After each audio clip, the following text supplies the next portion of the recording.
Hi guys, welcome back to my channel. In this video, I'll be talking about the upward facing dog pose that we always do in yoga classes or sometimes even in our warm-ups before we work out.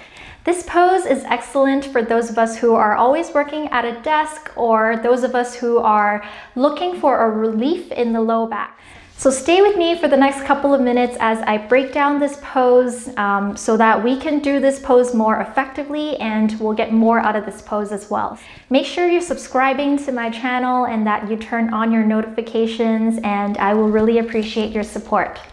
So we'll get started by coming onto the mat, onto our bellies. I'll be showing you this first variation where we're placing our forearms onto the mat. Make sure your forearms are parallel with each other and you're actively pressing your palms into the mat.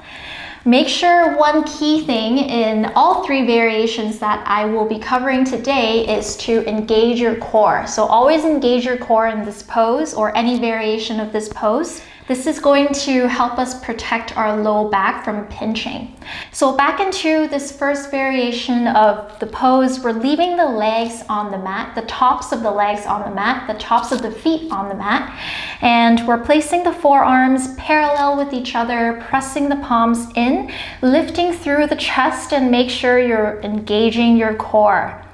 And we're keeping those shoulders away from the ears as well. And we'll breathe in this first variation. So always check with your breathing. If you're having trouble breathing, you might be pushing yourself too much in a pose. And for the second variation, we're bringing our hands right next to the rib cage and we're squeezing the elbows in towards each other as we lift through the chest, and we're keeping the elbows bent. So same thing with the legs and the feet. They're glued onto the mat and we're engaging our core still. So that's a Cobra Pose.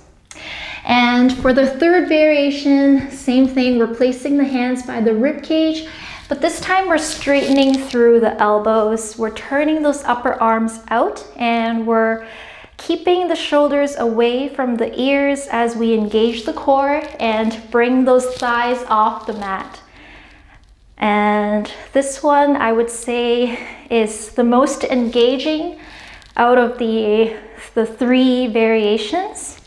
So I would say that the biggest difference between Cobra Pose and upward facing dog, which is something that we always do in vinyasa practices, is that we're keeping the elbows bent and we're keeping those thighs on the mat in Cobra Pose. And in upward facing dog, obviously we're putting in more work and more engagement. So it depends on how your body feels like that day. If you feel like challenging your muscles, challenging your body a little bit more that day, you can always practice your upward facing dog. If you feel like my body's not feeling it today, always opt for the Sphinx pose or the Cobra Pose. So I hope this video helps. If you like this video, make sure you give me a thumbs up and leave me a comment and let me know if this video helped you. Make sure you're subscribing to my channel and that you turn on your notifications, and I'll see you in the next video. Bye.